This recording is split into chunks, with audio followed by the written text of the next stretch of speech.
Bonjour et bienvenue à tous. Je vous retrouve aujourd'hui pour vous proposer une petite vidéo sur la thématique de la séparation. Je remercie par la même occasion tous les fidèles du début et puis nous souhaitons également la bienvenue à toutes les nouvelles personnes. Je rappelle que mes vidéos sont basées sur un questionnaire en ligne gratuit qui est sous toutes les vidéos et qui me permettent de parler des faits et pas, d'idées préconçues.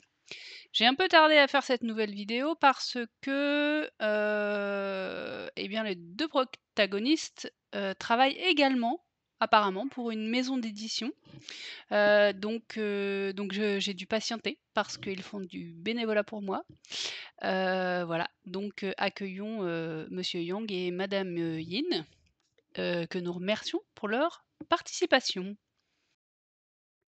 Je vous livre l'info aussi que je suis en train d'essayer de mettre en place un système de quiz qui vous permettrait de faire une sorte d'autodiagnostic, vous permettant de savoir, si vous êtes, plutôt, runner, plutôt chaser, mais je vais l'adapter d'une façon psychologique, et bien sûr il sera gratuit. C'est un petit peu complexe à mettre en place parce qu'il faut des corrélations de réponses.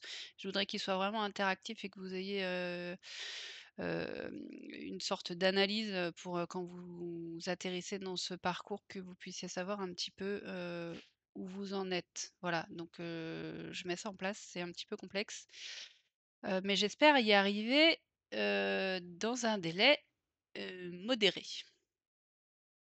Donc revenons à notre thématique du jour. Je vais pas vous refaire tout l'historique, jusqu'à la séparation, mais elle est, souvent précédée de multiples petites séparations. Je vous avais plein de logos et de voilà, de petits schémas, qui peuvent, vous évoquer ces périodes de micro-séparation qui s'accentuent. Bien sûr, il y a cette attraction physique qui est toujours extrêmement tenace et c'est ce qui fait que, les séparations et les attractions, vont l'une avec l'autre. Voilà, attirer, repousser, et là, on entame petit à petit cette, bataille d'ego, ce réveil, d'ego. On se souvient qu'on n'est pas du tout dans une, relation romantique, classique, contrairement à ce que la lune de miel a pu nous faire croire. Le schéma mis en place est de l'ordre du psychologique. S'ajoute à cela, la notion de temps. Donc là, si vous vous interrogez sur qui vous êtes, est-ce que vous êtes, plutôt chaser ou plutôt runner? Eh bien, si vous êtes en train de chercher des informations, vous êtes la première personne qui est éveillée à cette, connaissance du lien, et vous êtes, extrêmement anxieux par rapport au temps qui passe. Le temps qui passe est, très douloureux pour vous. Et parallèlement, vous vous apercevez que votre, compagnon, votre compagne, votre partenaire est lui ou elle, hem, sans notion de temps, sans aucune oppression ou inquiétude, liée au temps. C'est ce qui fait que la grande séparation arrive et la grande explosion. Bien souvent, c'est le runner qui quitte le jeu, la première fois, pour des petites séparations, et puis la grande séparation, c'est celle qui va vous faire avancer. C'est celle où le yang, la première personne éveillée va quitter le jeu, débrancher le compteur, couper le courant, bloquer son yin, l'empêcher de faire tous ces allers-retours, se mettre en situation d'isolement, ce qui va entraîner énormément de douleur, de souffrance, de manque. La notion de manque est extrêmement importante parce qu'elle est extrêmement violente, et c'est là qu'on s'aperçoit que l'on veut quelque chose chez l'autre. Et ça, c'est capital à comprendre. La phase de séparation détermine la longueur de la séparation par rapport à ça. C'est-à-dire que si vous cédez à vouloir L'autre, eh ben, vous replongez dans des petites séparations, à la queue leu leu. La séparation est une étape de choix. Choisir de ne pas faire de choix est un choix en soi. Choisir de retourner vers une situation, douloureuse à l'extrême comme on n'a jamais, connu, plutôt que de comprendre pourquoi on a mal, est un choix conscient, est un choix conscient de fuite de soi-même. Sans cette étape de séparation, sans cette introspection obligée, par, des souffrances, qu'on n'a jamais connues auparavant, sans cette introspection forcée, eh bien l'autre, n'avance pas. On reste bloqué.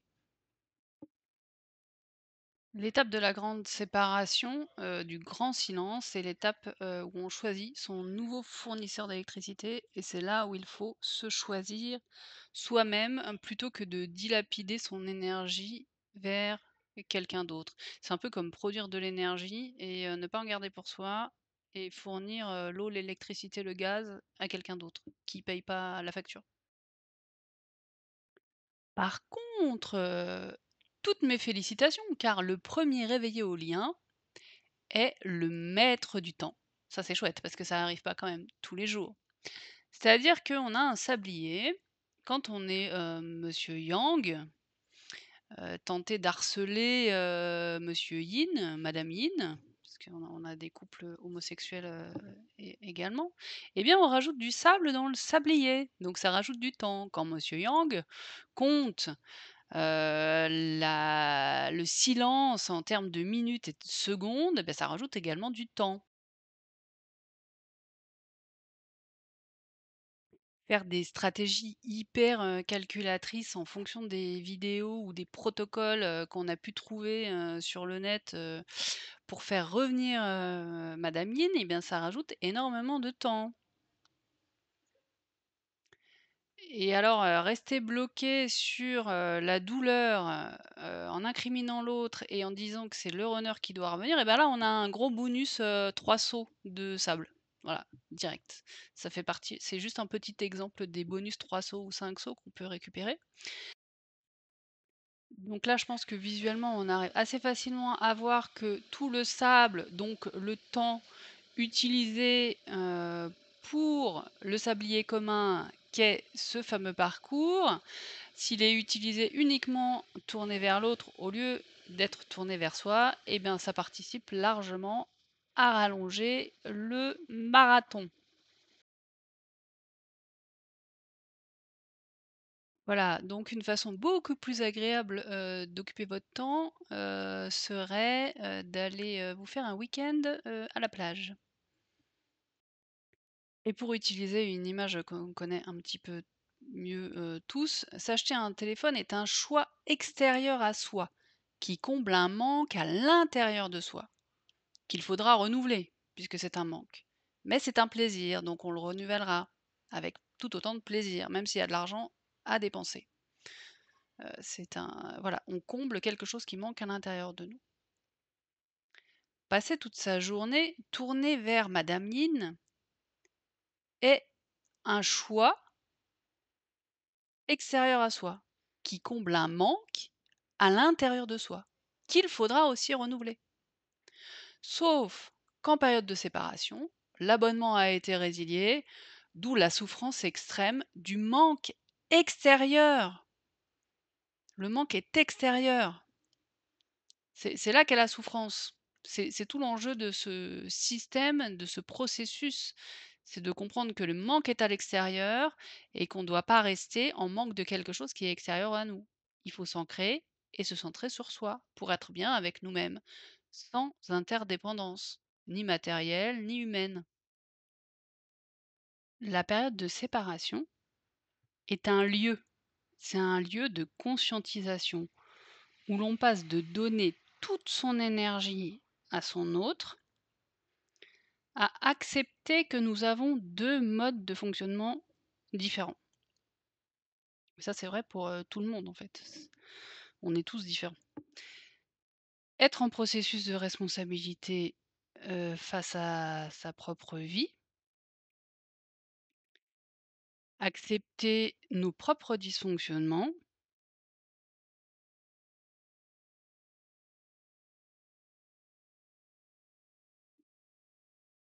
Et là, c'est le miracle de ne plus entendre le silence.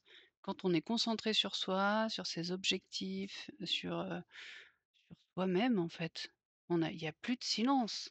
Il y a plus de silence, on souffre plus du manque que nous renvoie quelqu'un d'autre.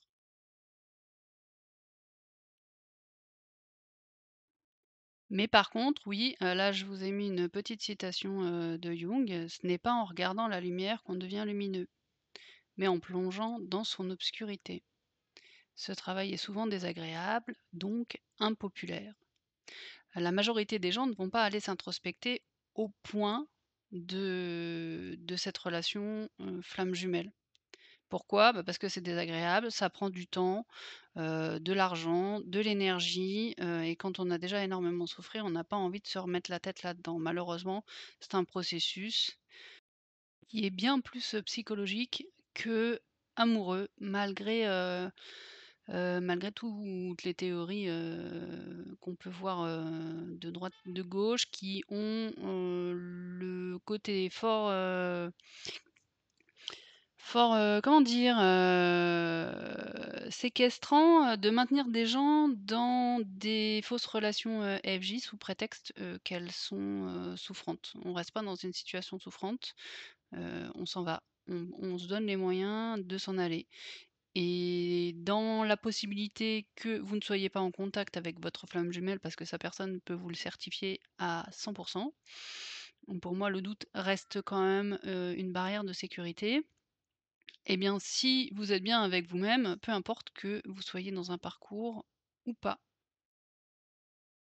Donc pour résumer un petit peu rapidement, la période de séparation est bien entendu une période extrêmement désagréable, surtout qu'elle a majoritairement commencé par, une belle, nuit noire de l'âme, bien souvent un éveil, voilà, l'éveil de souffrance, l'éveil de compréhension qui est difficile à digérer. C'est pour ça que les périodes de séparation, vont de quelques semaines, ce qui est relativement rare dans les vraies séparations, à quelques mois, ce qui est beaucoup plus commun, et quelques années, qui est, encore plus commun, surtout sur les parcours, très longs. Chacun conscientise à son rythme, même si on est dans un processus, les choses se font quand elles peuvent se faire, et ça fait partie des avancements et de cheminements individuels qu'on ne peut pas forcer. On peut se faire aider de plein de façons, mais on ne peut pas forcer, ni le lâcher prise, ni, le fait, d'être totalement en amour inconditionnel pour soi-même. Car je vous rappelle que c'est la clé de tout. L'amour inconditionnel est pour soi avant d'être pour qui que ce soit d'autre. Eh bien, cher maître du temps, je vais vous laisser ici. Et je vous invite à faire une activité qui n'est pas du tout FJ. Aller, prendre une glace, marcher 1 heure en écoutant, les oiseaux, ou si vous êtes en ville, asseyez-vous sur un banc, avec, un livre, et regardez les feuilles, voler au vent. L'un des grands maîtres mots de la reprise, en main de soi-même, c'est d'avoir conscience qu'on est dans l'instant présent. Dans l'instant présent, il se passe rien. Si vous êtes là, déconnectez-vous de tout. C'est à ça qu'invitent, les méditations. Alors je suis d'accord, il faut trouver des méditations qui nous conviennent. Voilà, des méditations guidées par quelqu'un qui nous convient, des méditations avec des activations, d'images, enfin il faut trouver quelque chose pour, s'apercevoir qu'on est en présence de nous-mêmes maintenant. C'est-à-dire qu'on n'est pas en train d'attendre quelqu'un, on n'est pas en train de réfléchir mentalement à quelqu'un d'autre, on est juste en train de respirer de façon, fluide sans même y penser, voilà. Il faut arriver à se déconnecter. Le livre d'Eckhart Tolle, je vous invite, à le lire. Je l'ai mis en audio, dans la playlist, parmi les autres, documents qui me paraissent être, importants, pertinents, et qui peuvent aussi vous aider à vous déconnecter, et à vous centrer sur vous, en fuyant, pour le coup, l'attente. Voilà, focalisez-vous sur vous et sur votre bien-être. Donc je vous souhaite, de belles prises de conscience, les plus douces qu'elles puissent être et je vous dis à bientôt.